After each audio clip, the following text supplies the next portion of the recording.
Welcome to LOA Today. I'm Walt Thiessen here with David Strickle, and this is your daily dose of happy. We are so happy you decided to join us today, and David and I were talking before the show about holiday stresses that affect a lot of people in a lot of different ways, and we're recording this, of course, a few days before Christmas, so it seemed like a good time to talk about this. For most people, I won't say most, for a lot of people, holidays are joyful times. They're times for meeting up with family, for exchanging gifts and celebrating the joys of the season. Colored lights, all that kind of stuff. Louise, in my own case, in our case, we decorate. Actually, she did most of the decorating. I'm enjoying. She's doing the decorating of the apartment. It came out beautiful. So that's the way it is for many people. For other people, it's not quite the same thing. It's a time of stress. I mean, for some people, family can actually be a very stressful thing. Some people are alone on Christmas. Some people are not Christian, don't even celebrate Christmas. And it varies from one person to the next, of course. But we want to kind of touch on, for those people who are dealing with the stresses of the season, what can we do about it? How do we deal with the fact that we're experiencing it? And plus, to be perfectly honest, I'm also continuing to do research toward my goal of becoming a public speaker addressing stresses with college students. So this kind of all, it all fits together. So David, first of all, glad to have you here today. And always good to be here. Thank you. Yep, good to have you. We're actually not going to do a stream connection today. We had originally titled it that way, but we're not going to do a stream connection today. Today's just going to be a day for talking about this stuff, because sometimes you just got to be human. Forget the source energy stuff. We just got to be human today. So we're going to be human today. So David, how's your humanity going? Are you doing? I'm in a human space. Are you in a human space today? I'm in a very human space right now. It's interesting because the thing about the stream is that the stream's guidance has never steered me wrong, and to my knowledge, never steered anyone wrong. It's all rooted in universal law. They make so much sense of everything, but we still have to pull it down into a human space.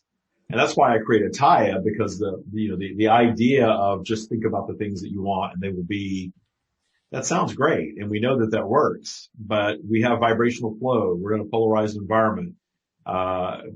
Things are speeding up on planet Earth, and we're all aware of it. And it's labeled lots of different things. And it's funny because I am aware of polarity. That's a big, big part of our teachings, that the idea of just get up your spiral and stay up there, or get the vortex, and that's the answer to everything. That's true. But the problem there is, the rub, if you will, is that we have polarity in this environment, as all physical environments do, according to the stream. And that polarity is going to take us on this magical vibrational journey up and down. And I don't know anyone that has a consistent high vibration that never goes down, that never gets out of the vortex or goes down their spiral, as we say, or it just isn't possible. And now with the stream's teachings, I completely understand why we don't even want that. We think that we want to manifest everything we desire. We think we want to live a life of no problems, but we see examples of people who have really good lives who always find a way to manifest a problem. So I don't know anyone that's living perfection, but then I understand that all of the problems and all of the negative stuff, the contrast, however you want to label it, all of that stuff has value, but we have to find the value in it. And when you find the value in it, you appreciate it, you actually detune its power over you. Because all of these things that really drag us down our spiral, they're all human creation of perspective.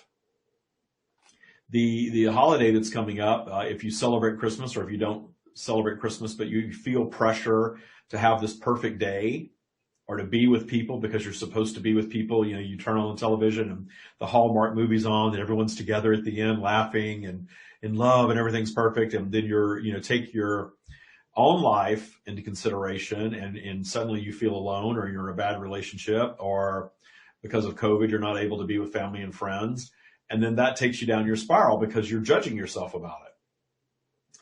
So what I'm all about today is taking away that emotion of judgment and understand that we hold the power to have any experience that we want, that we can find appreciation in any experience. And it's interesting that we're talking about holiday stress because, as I just told you right before we signed on, literally 10 minutes before we signed on, I found out that a close family member just passed away. And I'm very allowing of everyone to have their experience. So I manage and process that stuff differently than I think a lot of people do, because I have access to that stream perspective of very zoomed out. We're all eternal beings. We're all here having our own life, life experience, but everybody has access to that. I'm not special. I've just spent a lot of time swimming around in that. And the more I swim around in it, the more clarity I receive on how we absolutely create our bubble of reality. And our bubble of reality is very much clouded by what society tells us we're supposed to think and feel.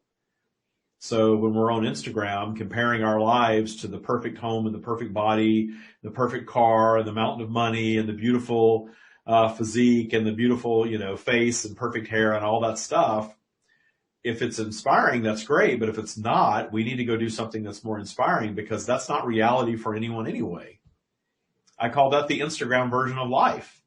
And right. you have, we're in a polarized environment. So you have two choices with things like that. Hey, that's good, beautiful, good for them. I'm inspired by that. Or I feel like shit because I'm not experiencing that, and I'm going to beat myself up emotionally about it. And there's no value in that. The only value in that is keeping you away from your joy. So the path to learning to love what is so powerful. Whatever is, just loving what you've manifested, whatever it is, because we manifest all of it. And there's joy in that. There is indeed. And I found it interesting that you described yourself as not being special. I just wanted to mention that from our perspective here on the show, you're very special. So just want to make sure we got that through to you. Well, but, I appreciate that. I do. I appreciate that. I understand your point, though, because the fact is, like you said, we all experience contrast. And you made the very interesting point that so many of us who pursue this law of attraction / conscious creation / spiritual journey to try to be in a better place, so many of us want to live that, quote, perfect, unquote, life where everything goes smoothly, and yet none of us do. And the odd thing from my perspective about that is, yes, on the one hand, many of us say we want that, and then almost within minutes after saying that, we go out of our way to go back to a life where we do our damn silly best to not do that. We just keep focusing on contrast all over the place. Just, wasn't it a wonderful Hallmark special, to use your example of Hallmark?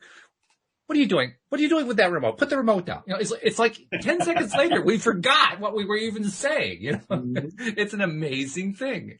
I mean, what do you think that phenomenon is all about? Is that just habit? What is that?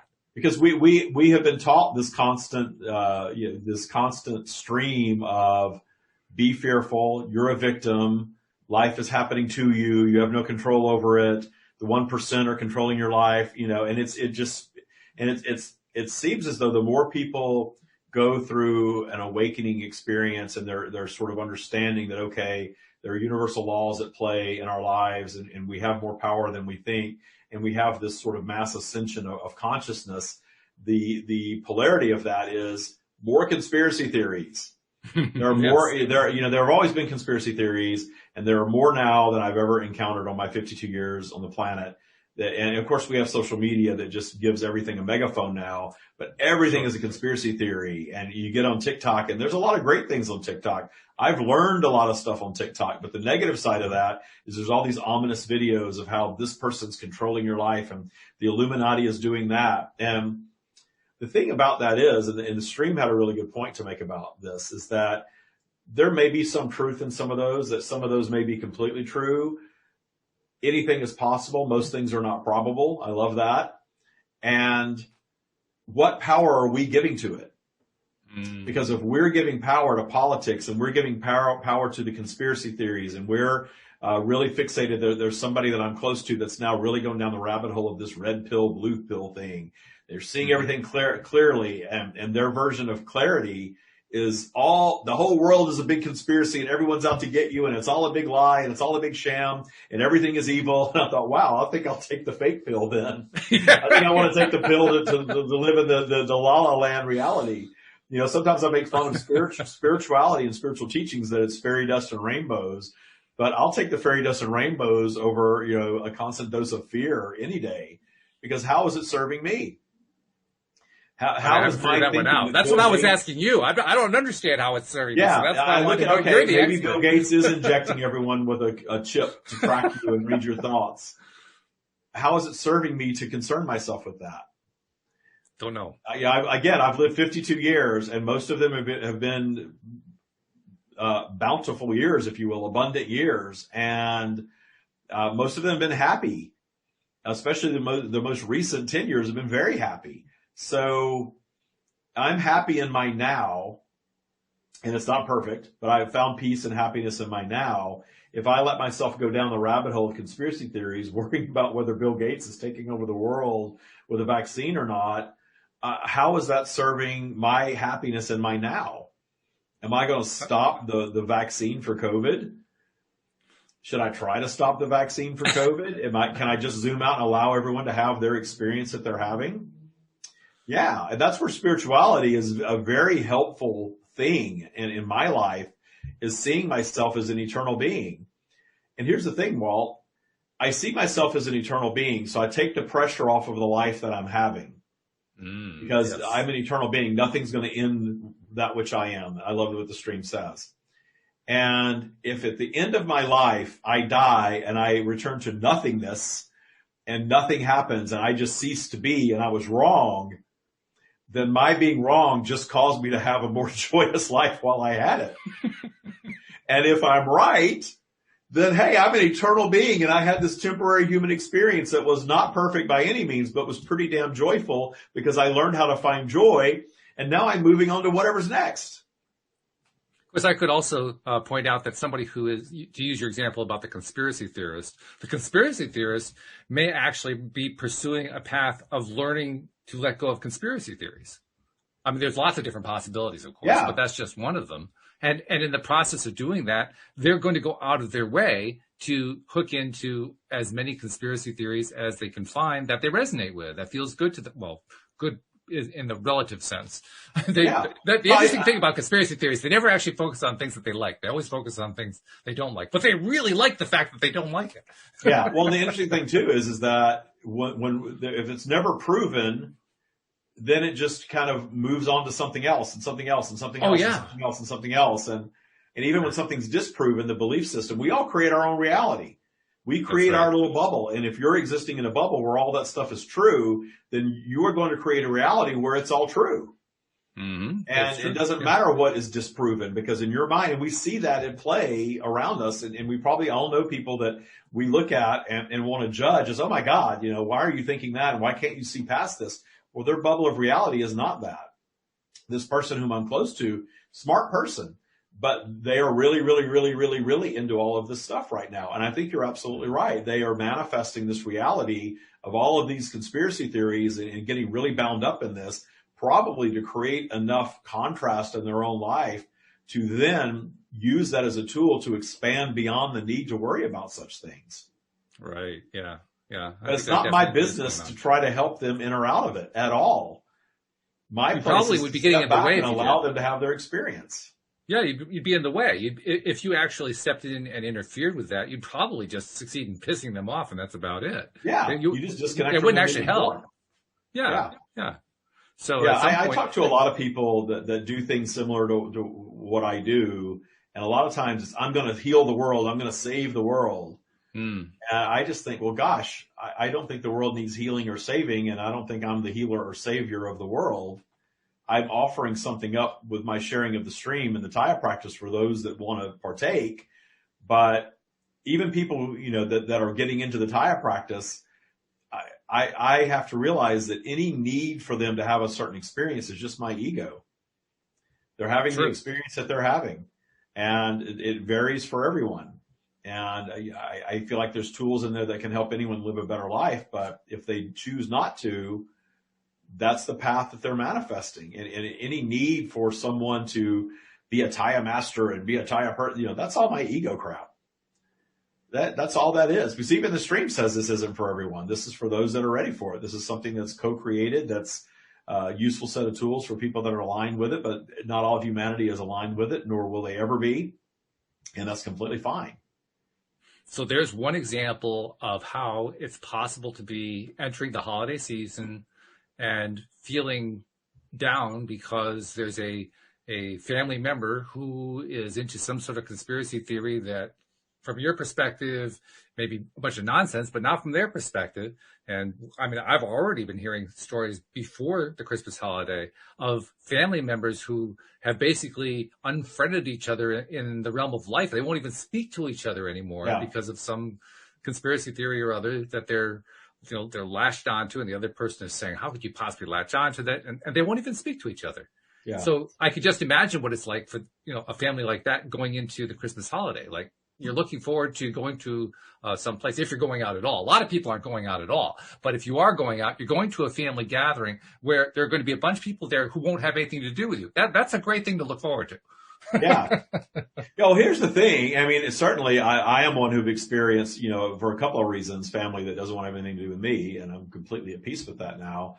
But the idea of getting together with people that aren't your chosen family, your close friends that you really enjoy just being around, that's stressful for a lot of people. And we're probably not doing it as much this year, but it's still happening. And the best tool to use in that situation is to, again, zoom out to the higher perspective, stop needing to be right, understand that your need, and this is for all of us, your need to argue with your brother-in-law about politics and be right and try to change their mind. That's all your ego stuff. That's right. That's all your ego stuff, because whatever they believe is their bubble of reality. Whatever you believe is your bubble of reality. And if you try to color in someone else's bubble, yours is probably going to be burst. So you don't want to do that. At the very least. Yeah.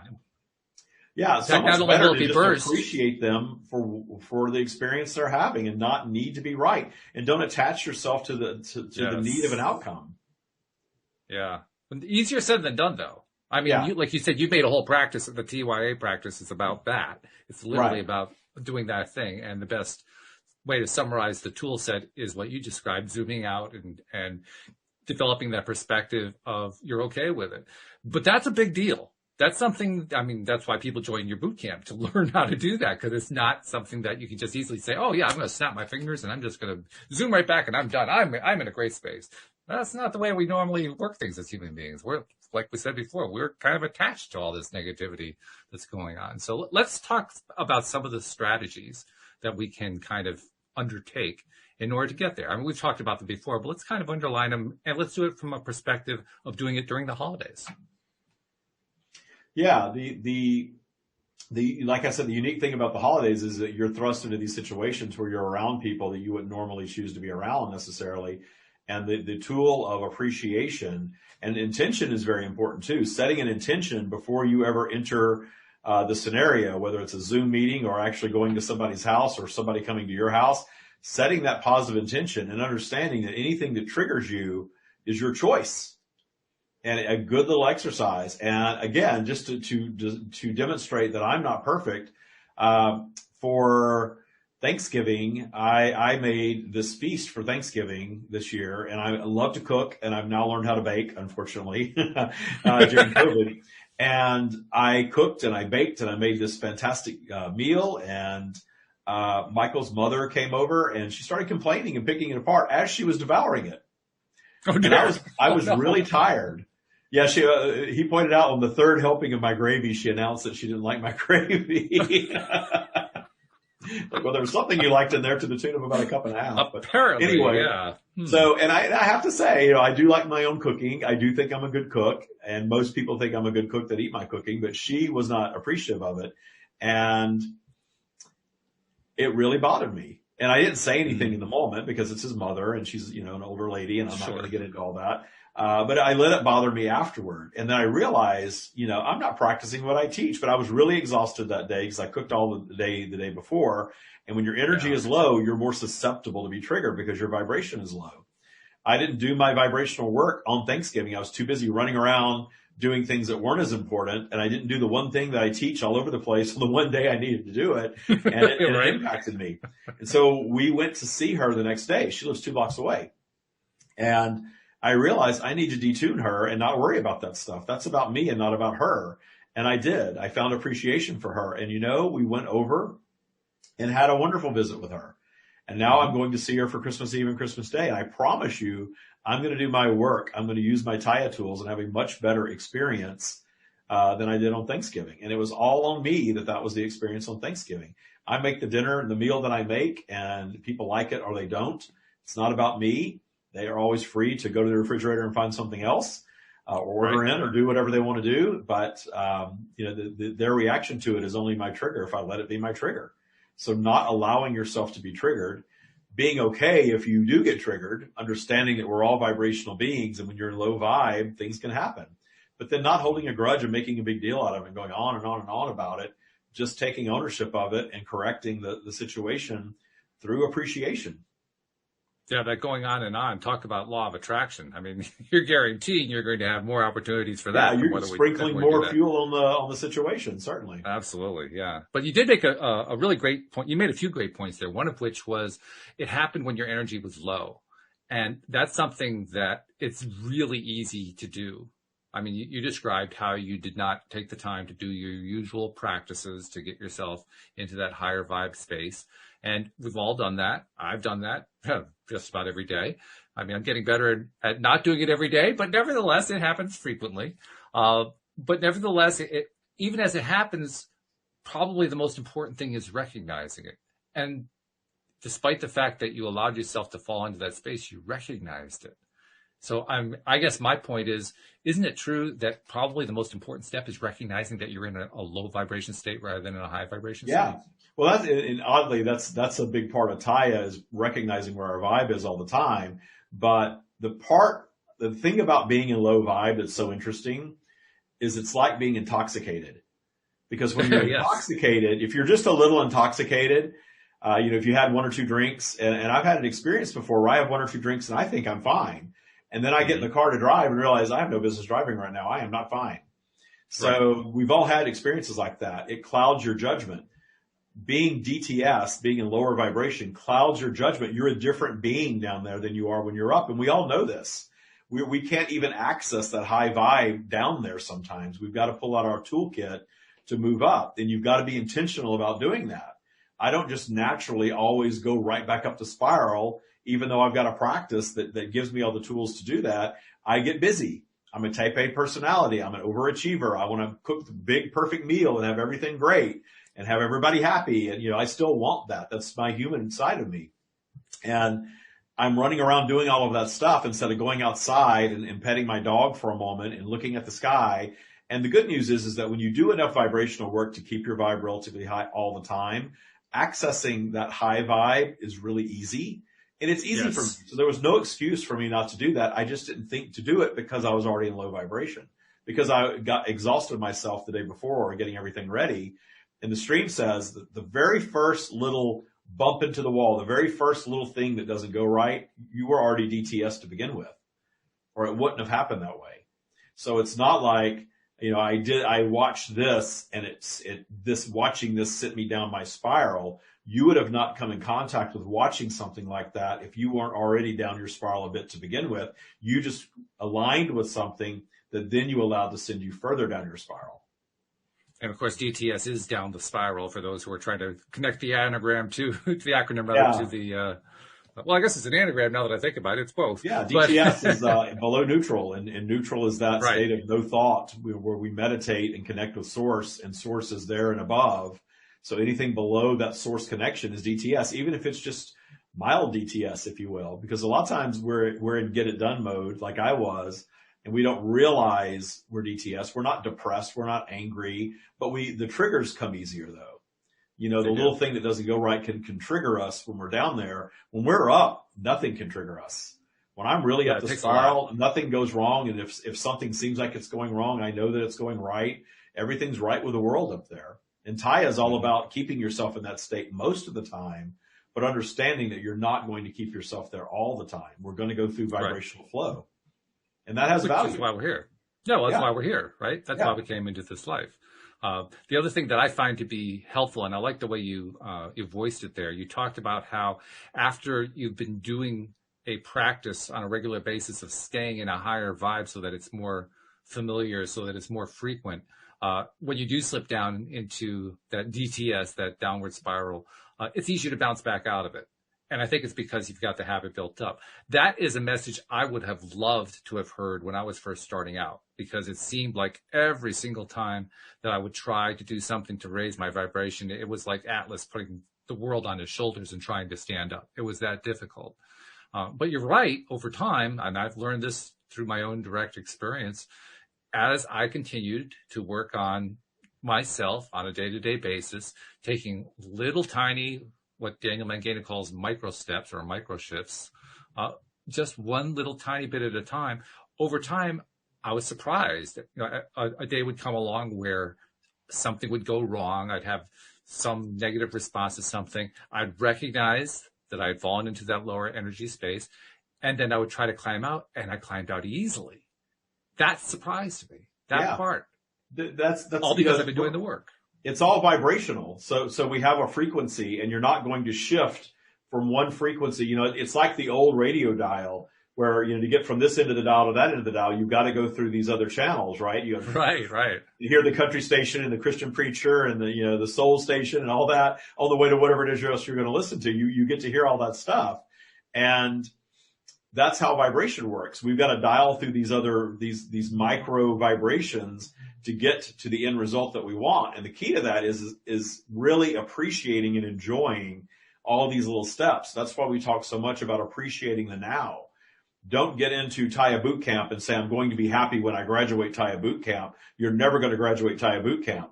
Taya Boot Camp is about finding your happy in the now and using the tools to understand your vibration, to take a step back when you have a negative reaction and say, wow, I was already DTS, or I would have never had that interaction to begin with. I manifested those comments in that way, and certainly my reaction to them was my manifestation. Because this is a person that likes to complain about a lot of things. So my absorbing that and internalizing it was my choice, but it was my DTS choice. There's a great recognition there too. It isn't just recognizing that our energy is low or that we're down the spiral. It's recognizing that I manifested something that I didn't like or didn't want, but I manifested it anyway, and recognizing it and saying, yes, I take ownership of that thing.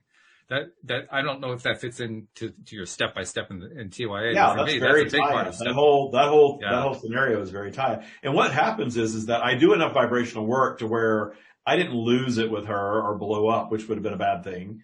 Sure. I just kind of let it flow over me, and then it kind of bothered me a little later after the fact because it all kind of stacked up. And had I not detuned that would have just flowed over to the next day, the next day, the next day, and the momentum would have built, and I would have a horrible experience awaiting me coming up on Christmas Eve and Christmas Day, when we're going to have more of that same scenario for 2 days in a row. And it's going to be just 4 of us. It's not a big, crowd like I'm used to having. So it's all us, and that's all there is, And so the detuning work is amazing because you can literally change people's behavior toward you. So let's talk about detuning a little bit more in specific detail. What are some of the strategies we can use? What are some of the tactical approaches we can use to detune ourselves from stuff we don't like? Well, the easiest way to detune anything is to look for the light. What do I appreciate about this person, this circumstance, this event, this situation? If somebody says that they, work at a job full of toxic people and they hate going to work, the first thing I will say is, well, first of all, let's step back from labeling everybody toxic, because that's one of those loaded words. Because you start slapping that label on people, you're going to create more of that for yourself. So find things that you appreciate about them. Find things that you appreciate about the job environment. Even if you don't want to stay in the job, you're focusing on how much you don't like it is the very thing that's sticking you there. So when you find appreciation for it, I had somebody that I worked with that went through boot camp a few years ago, and she lived in Australia, and she worked on a seed farm, and she worked with all these people that bullied her all day long. And she went out, and her job was separating seeds on the seed farm. And this group of women treated her very, very poorly, and she wanted out of the job. Well, she went through boot camp, and the amazing thing that happened in boot camp is she detuned the transgressors. The people that treated her badly all quit. The other people that were around that sort of supported it started treating her better. She liked her job more, And then she manifested this real estate portfolio deal where she became a millionaire essentially and didn't have to work anymore. Wow. Oh, what a turnaround. Oh my Yeah, goodness. from seed farm to million, and she had made peace with the job. Yeah. It wasn't, I hate this job, I got to get out of here, I want to do this. It was, I love my job now. Everyone treats me so well. Oh, and I have this opportunity. Oh, it worked. Oh, I don't have to work anymore. Wow. I don't Yeah. even know where to begin on that one. That's Life like, can be phew, that, what can a be jump that that is. magical. Again, we're creating Yeah. our bubble of reality. So anything that we can truly believe, we will then align with and will be. That's And very sometimes cool. I forget how magical my life has been until I start telling these stories and realize, wow, I forget that. I was just telling a story on another show earlier today that I used to really dread driving in traffic. I don't like crowds. I think it's a vibration thing. I absorb so much. I don't like crowds. I don't like standing in line. I don't like being in traffic. I don't like feeling stuck and surrounded. And I lived in downtown San Francisco, which I did to myself. I wanted to live in the city. And my job had me driving out of the city every day. So it takes, just with traffic, roughly an hour to get out and an hour to get back in every day, plus the commute to wherever I'm going once I get out of the congestion of the city. Right, So right. I really hated the commute, but it was part of my everyday experience. I had to go to a different location every day. And so that's when I started setting an intention for a safe and stress-free journey everywhere that I went. And I noticed that when I set this intention for a safe and stress-free journey, the person that would cut me off wasn't cutting me off anymore. I got all the green lights instead of red lights.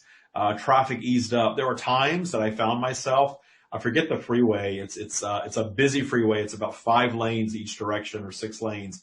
And I found myself a few times in heavy traffic. My car was the only car, and there was like a wall of traffic behind me and a whole wall in front of me. And I was just in the middle lane, just doing my thing, and no one was around. It was so weird. I'm like, how in the hell did I manifest this in San Francisco rush hour? It's crazy. It was crazy. So I realized that I detuned the experience, and I always talk about how my commutes were so much more enjoyable. I do that to this day. I do not get in my car without setting an intention for a safe and stress-free drive. I've been doing it for years. No speeding tickets, no accidents, nothing like that. So I set the intention, and I made that my daily habit. And I didn't realize until I was sharing the whole story today that not only did I have better commutes, I manifested my way out of the job that I was having to drive in every day, manifested my way to living in Palm Springs where there's no traffic ever. Yeah, right.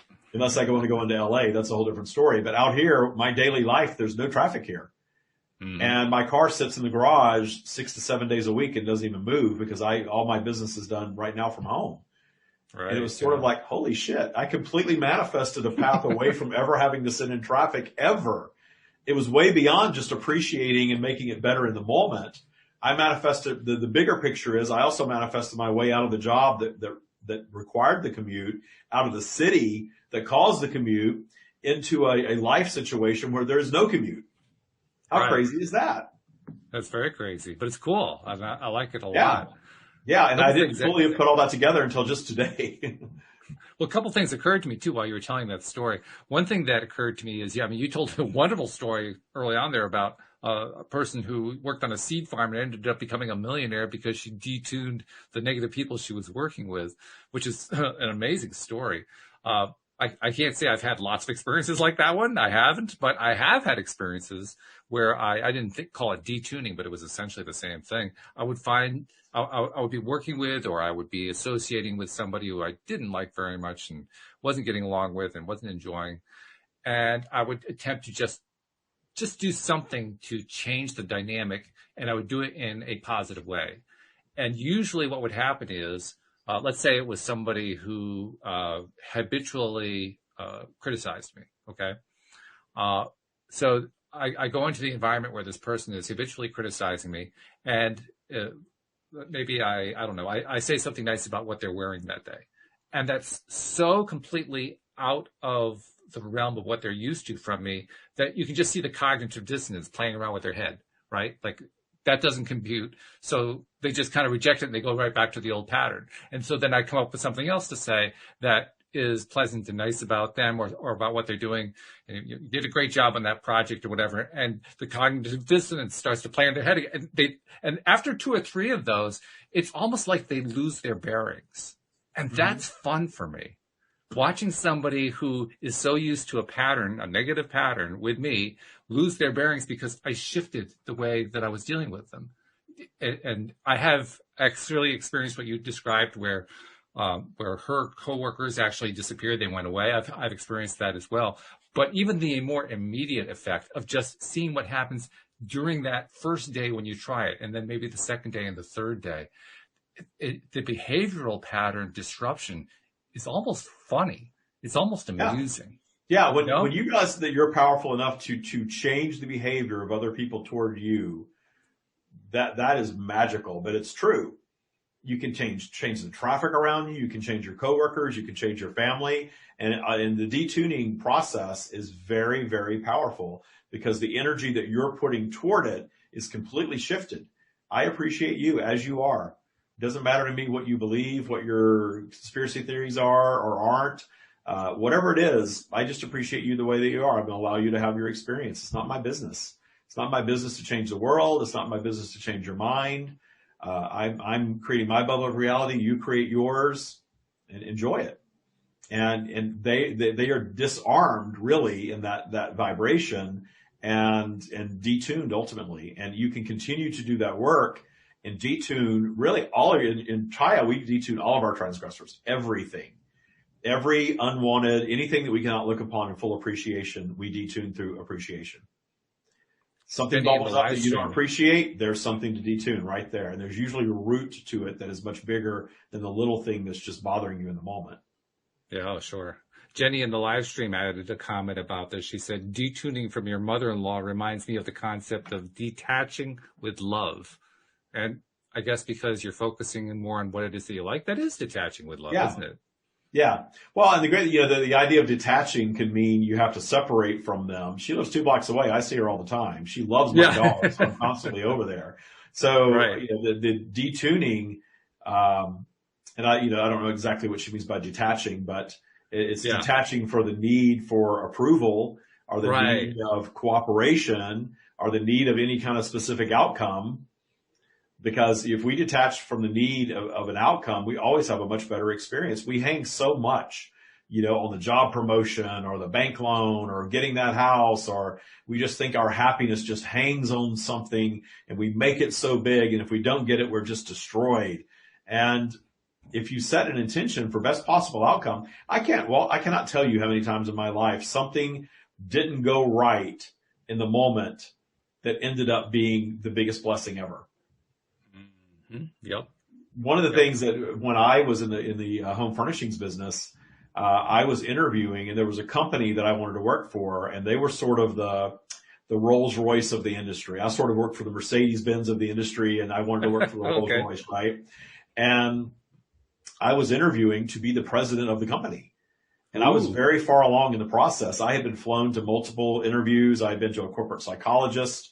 I had done all of these, in-depth things to get this job that I thought I wanted so much. And I ended up not getting the job. And I wasn't devastated. I already had some of these tools working in my life, so I wasn't really devastated by it. I just knew that, okay, that just means that there's something better waiting for me. Well, the better waiting for me was that I didn't even really want to be in that field any longer. I was sticking myself there because I thought I had to have that title and that career and that path for that big income. That was sort of the last frontier for me to let go, is that, why do I need a guaranteed biweekly income? Mm-hmm. Why do I need that? If I really believe how powerful I am, I can live in abundance without a guaranteed paycheck coming in. Yeah. And only fear is what's keeping me here. And the only reason I wanted that job is because it was a bigger title and maybe a bigger biweekly income and a bigger feather in my cap as far as my ego goes. But it wasn't really what I wanted to do. What I really wanted to do was share the stream with the world and help people change their lives with what the stream has to share. So I quit my job shortly after that, and so glad that I did, because if I had gotten that job, I would have probably stuck myself in that business for a few more years, because it would have fed my ego for a while to have that big title, and then been a few years behind in what I'm doing right now, which I absolutely love.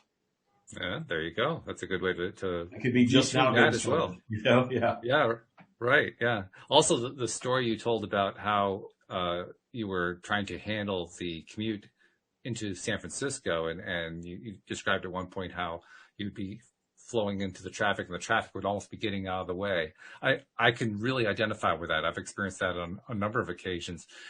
One of the most fun ones is something that happened quite a few years ago. And I haven't told this story on the podcast for well over a year, so I'm pretty sure most listeners haven't heard this one. But this was back when Louise and I were living in Virginia, which would have been pre-2014. And I don't remember which year it was, but there was one year where my brother and sister-in-law brought members of her family who are originally from Trinidad to visit us in Virginia. Now, we lived about 50 miles outside of Washington, D.C. So as you can imagine, because we would get into D.C. fairly often, that was one of the reasons people wanted to come visit us. They wanted us to give us a personal tour of Washington, D.C. So, okay, we were willing to do that. The thing also that anybody who has ever dealt with DC traffic knows is how horrible it is, particularly as you get close to the city, and not just the traffic, but also parking. Parking is really, really difficult to come up with. And we weren't even going to try to drive into the city. We were trying to do it the smart way, take the metro train in. But even the metro stations get filled up really, really early in the morning. I mean, it's just hard to get a parking spot so you can get in. And once you get on the train, you're fine. But until then, you know, it's kind of a nightmare. So, and I knew that we had so many people, it wasn't going to be one vehicle. It was going to be two. We couldn't fit everybody into one vehicle. So it was just finding a parking spot for one. It was finding a parking spot for two cars. Wow. And so I actually did some homework. I mean, I was looking on the website for the Metro, trying to find out, okay, is there a way to guarantee a spot? Well, yeah, you could do it if you pay like $10,000 a year for a parking permit and all that kind of stuff. Like, well, okay, I'm going to try to avoid that option. And we finally just decided we're going to use what we know about law of attraction to get it, because I couldn't find a way to do it. The closest thing I could come was I knew that if you arrived at one of the commuter parking lots at exactly 10 a.m., they have a little rule there that the people who have the pre-established permits can grab their permit spaces up until 10 o'clock. After 10 o'clock, anybody can grab the permit spaces. So it's kind of a way to get a quick hit if you're there at the right moment in time. So I said, well, maybe we can get there and, you know, be there right at 10 a.m. and grab a couple of those spots and then have our day in DC. So, okay, we get on the highway, and this is route, if for people who know the route, it's I-66 going through Virginia into DC. It is literally one of the worst commutes in the nation. For those who actually do the commute every day, you talk about an hour. For that commute, it's like 2 hours just to get into the city, not counting the time getting close to the city, getting close to the Beltway. So it's just a nightmare commute. But we got onto the road and we're in high vibe and we're traveling together. We're talking by cell phone between the two vehicles and feeling good. And then we get about halfway there and traffic comes to a complete halt. And it turns out there is a traffic accident. Now, this isn't LA with 12-lane highways. This is like a 6-lane highway, so 3 on each side. And all 3 lanes were jammed up. There were even cars that were over in the emergency lanes trying to go that way, and they were jammed up, so nothing was moving. And I looked at the clock, and I knew that the pattern we were on would have gotten there exactly at 10 o'clock. So every minute that we sat there was going to be a nightmare, because it would mean we weren't going to get there in time to grab one of those coveted spots, 2 of those coveted spots for our vehicles. So we're sitting there, and we're talking to each other, all consciously trying to raise vibration. And so I don't remember who it was. Somebody pointed out, why don't you go over there? There's some cars moving. Now, over there was an exit ramp. I said, I don't want to take an exit ramp. But I heard this little jolt inside saying, go over toward the exit ramp. So I went toward the exit ramp. I have no idea why. And the other car followed me, inching very slowly over to the exit ramp. And just as we got over there, the ramp opened up. All the traffic in front of us opened up, and the merge onto the highway opened up as well. So all of a sudden, we just zoomed around this entire pile of traffic. Like, what the hell just happened? So we keep going, and we get to the exit for the metro station, and we could tell it's going to be cutting it close. We're probably going to be 2 or 3 minutes late, right? And you don't want to waste any time. So which side of the road are we going to be on? Well, there's parking on the right side of the highway. There's parking on the left side of the highway. So I went for the right side of the highway, got over there. All of those coveted spots were taken. Oh no. And now, of course, it's like 5, 6, 7 minutes after before we're going to get over to the left side of the highway. Well, we're just going to go for it anyway. I mean, what else are we going to do? We'll just, we'll get into a good 5 space. We're just going to go over there and see what happens. So we got over there, and as we're driving up to the entrance where there's, the gate and so forth, we could see 2 of those spots were open, but there were 2 cars waiting to go inside the gate. Say, oh, geez, how are we going to do that? So we pull up behind them, and nobody's moving. Now, there's nobody at the gate. There's no ticket taker or anything like that. It's just that there was a sign at the gate saying lot full. And the front car was looking at the lot full side and trying to figure out what to do. And as I looked at it, I realized he was sitting quite back from the gate. So I decided to be bold, and I just drove around him and went through the gate. My brother drove around him and went through the gate. We got the last 2 spots, and the others are sitting out front. So literally, we got the last 2 spots available in the entire parking complex for the Metro train station. Love it. And we did it on a day where it was the only time we were commuting. You kept trusting. We were novices. It's all about trust. You kept trusting. You didn't give up. Exactly. And we had a wonderful day. It was a great day visiting Washington, D.C. So just that's kind of a crazy version of the story, but it shows it really does work. Yeah. Well, it's continue to trust and don't throw in the towel just because it seems like the stuff's not working out. You can't throw in the towel. You've got to go back up in vibration and trust. And it's sort of like you had a choice when you got there and saw the first lot was full. You could have, gotten upset and said, this doesn't work and and doing all that stuff, but you kept trusting. We did. Well, there was nothing else to do. It was either that or else drive home. Yeah. So, yeah. So we figured, hey, let's just go for it. The worst thing that could happen is it doesn't work. So what? No big deal. Yeah. That's the way to live life about everything, I think. Everything. Yeah. Yeah. So that was a big educational point for me.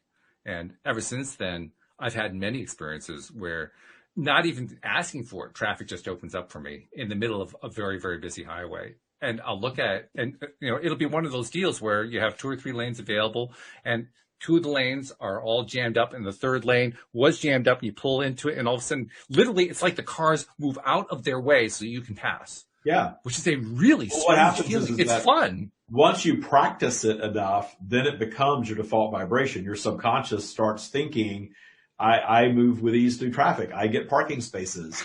I make friends easily. Money comes easily to me. All of those things work. The things that don't work are the things that our belief system is not allowing us to believe yet. So we're battling that little, that app that's running in the background, and we can say all the affirmations we want to say. Oh, I'm so rich. I just feel so rich. But if the back of your mind is saying, no, you're not, you're trying to convince yourself, but you're not. There's other work that needs to be done in this detuning and meditation and all these things that we talk about all the time. They all work together in conjunction to start moving you up the dial, if you will, through these micro steps, like Dan says, moving you little by little by little by little into a more positive place. And if you're diligent in your work, you can look back at one point and realize, wow, I've changed so much, but you don't realize on a day-to-day basis how much you're changing. But exactly. I'm as impatient as anybody on the planet. I'm sure I can be very impatient. I want everything just to work out right away. But had I given up on these things, I would have never created this practice. And I would have never changed my life the way that I did. I would never have started sharing it with other people and helping other people change their lives. So it's believing in something enough that you go back to it again and again and again and again, because you've got to overwrite or rewrite that programming that we've all been programmed with our whole lives. Money is hard to get. You need to go get a job and work for a good company and hope that you can save some money for retirement. And, it's really easy to get sick, and you really better take care of your health because everybody's sick and it's all terrible and it's all bad and don't trust anyone. It just goes on and on and on from there. And you can buy into that and make that your bubble of reality, or you can step back and say, no, I'm not going to participate in that. And it takes practice. I mean, it's not like the first 2 times is easy. It takes practice. That's why the detuning transgressors is so important, because all of that negative transgressor energy, that's the thing that when you go down your spiral, go down in vibration, it's sort of lurking down there waiting for you, and it connects with you and sort of draws you down. Just like when you meditate and raise your vibration, the source connects with you and can draw you right up. The negative stuff acts the same way.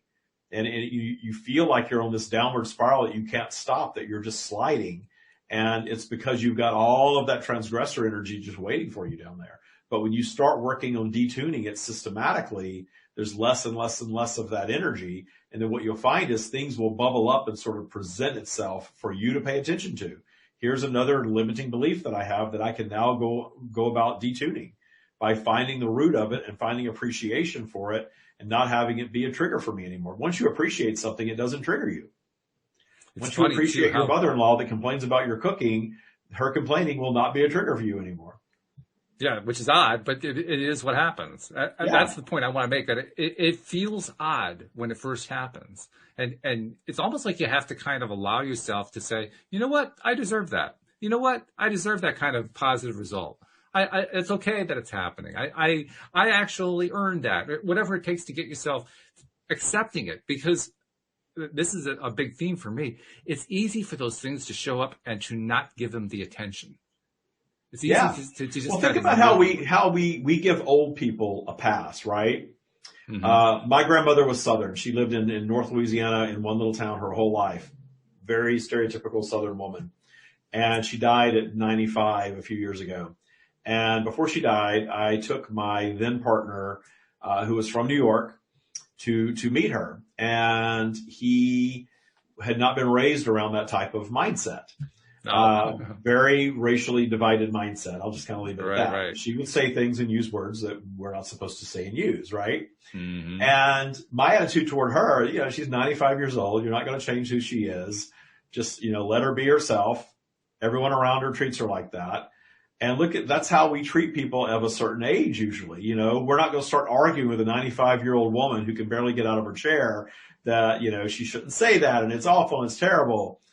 What's the point is what I was saying. And he kind of accepted that and kind of just thought it was entertaining after a while. Had she been 35, and somebody else, it would have been a whole different story. And the reason that I'm using this to illustrate the point is we pick and choose how we react to these things. The only reason we gave her a pass is because she was 95 years old. And she can barely hear, she can barely communicate, and you're going to start arguing with her about something at this point in her life. It's who she is and how she is. And we could have a pleasant visit with her. It was the last time I ever saw her. Or it could have been a horrible visit. It was a pleasant visit. And so we apply these different sets of rules based on our judgment of someone. But if we strip all that away and just say, it's none of my business. If they want to be that way, if they want to say those things, I don't have to be around them if they're really extreme. But I also don't have to try to change them, because they're having their experience. And how often are we successful in changing the minds of other people? Especially in the moment. We're just not. It's not very successful. So you've got to choose your battles and decide, are you going to go in and have an argument with your brother-in-law on Christmas and change his mind about something and ruin everybody's Christmas, including yours, in the process? What's the success rate of that? Is that probable? Probably not. Allow him to be who he is. If it's something you find very distasteful, you don't have to choose to be around that, certainly. But trying to battle it and push against it and dread it and hate it, you're just holding yourself away from joy. It's an odd thing, too, that we do that. I mean, because you just described it beautifully. That happens a lot, particularly in family gatherings around the holidays, where there's somebody who is trying to talk somebody else into something. And you phrased it very gently. You said, how often does that work? Well, the more hardcore answer is it never works. I have never in my life seen it work. And why do you need it to work is the real question. You need it to work because your ego needs the food of being right. I'm going to change his mind. I think differently. It's kind of like the heroin. There's one difference, but otherwise it's like the heroin addict. The heroin addict had one high that was perfect, and then they'll never get that again, but they keep trying to get it. But the person who argues never gets the high, but they still go after it anyway. Right. And they need to hold people away from their contrast, and we are here for the contrast. That's a big aha, I think, for me, when I realized, wow, we're here for the negative stuff. I don't need to hold somebody away from their negative stuff. We're here to have that experience. And if I truly believe we're eternal beings, there's nothing that's going to happen here on earth that's going to end us. So why not just let everybody have their experience and be in high appreciation of it? And I know that there's that argument, well, we've got to change the world and you're just going to let the world spiral out of control. Well, a lot of people are trying to change the world, and it's getting more polarized as we speak. So what's the more joyful path for you? And the need to save people from themselves is always rooted in your ego. Yeah, that's true. I mean, look at all the things that society fights against. Politically, there's the war on drugs. Well, we have more drugs than ever. There's the war on poverty. That's doing really, really well. Then there's the war on I think terror. we almost have that one solved, right? Yeah, right. Exactly. I mean, every single time that we declare a war on something, it's a guarantee it's going to get worse. I mean, you can take that one to the bank, but most people don't want to learn from that. I don't know why. I used to be one of those people, and I still can't explain why I would want that. Like, I guess the best explanation I can give is, like you said, it was ego. I was trying to find some way to feed my ego, which really meant I just needed to build up my own self-love and self-confidence, but I didn't understand that. Yeah. Well, again, it's really coming to the realization that we create our bubble of reality, and you're not going to create anyone else's bubble of reality for them. Right. And in politics is all about trying to create people's bubble of reality for them. Politics is all about that. I'm going to vote for the candidate that believes the way I believe because I want to force my beliefs on everyone else. Well, you shouldn't want to do that. Well, I'm right, they're wrong. Yes. What makes you right and them wrong? That has been the ultimate question. Yeah, that's about it. Yeah, as polarized as our politics are, I promise you, people that are extreme on each side absolutely, positively believe they are right and everyone else is wrong. Yep. And are they wrong? They're right for them. That was a huge realization, you know, and as a gay man, the gay community is quote unquote victimized a lot. Sure. Oh yeah. You know, victimized a lot, but being in that victim space did not feel good to me. And being in that, I need the government to approve of my rights. And, you know, no, I'm just not going to participate in that experience. Well, what about the other people? Well, they're having their experience. Let them have their experience. Yeah. It's a hard concept, but when you get it, when you really get it, it's a very eye-opening concept. I talked earlier about how it's strange at first when you start getting different responses. But what happens in the long term is that you look at the people who are still struggling with stuff and you're now detuned from it. And all of a sudden it's just, now that's the strange experience. Seeing the people who are behaving that way. It's like, oh, well, that's really strange. I don't think about that way anymore. Well, I'm still surprised when people talk about, the world is so terrible. It's awful. The pandemic. And so I'm like, really? I kind of forget that. Like, my life is really good. My life is not perfect, but it's really good. I mean, the worst thing that happened to me is my mother-in-law, you know, sent me down my spiral. It's not my mother-in-law. Right. You know, she's acting as, sent me down my spiral on Thanksgiving. And, you know, you know, my life's not perfect at all, but I'm just not participating in the stuff that everybody's hysterical about. But them being hysterical is their experience. Let them be hysterical. It's fine with me. Just don't expect me to, you know, I've lost friends because I wouldn't get into hysteria over the election in the United States. I mean, no, I'm not going there. And it's a very powerful position to adopt that position because that ends arguments. I mean, it frustrates those who want to continue the arguments. No, it ends friendships and arguments, but if you need me to argue with you or agree with you to be your friend, then, you know, what value is in the friendship? Exactly. Yeah. So, okay. Well, hopefully this is helpful to people who are dealing with issues going into the holiday season. Next week, David will be back and we will do a stream of David. So we already have a couple questions in the queue. I'm sure there'll be more then. And feel free to send yours in. By the way, that's the purpose of the LOA Today app, because on the app, in the goodies section, you can click on the Ask a Question form and fill in your question there about what it is you want us to ask. And guess what? We'll ask it and get the answer directly from the stream. But in the meantime, David, I hope you have a wonderful Christmas holiday and look forward to talking to you next week. You too as well, Walt, and to all of you out there, thanks so much. And Merry Christmas. Merry Christmas to everybody. And thank you to Jenny for her comment in the live stream. Thank you especially to our podcast listeners as well, because without you, hey, we wouldn't have a podcast. Merry Christmas, and we'll see you all next time here on LOA Today. Goodbye, everybody.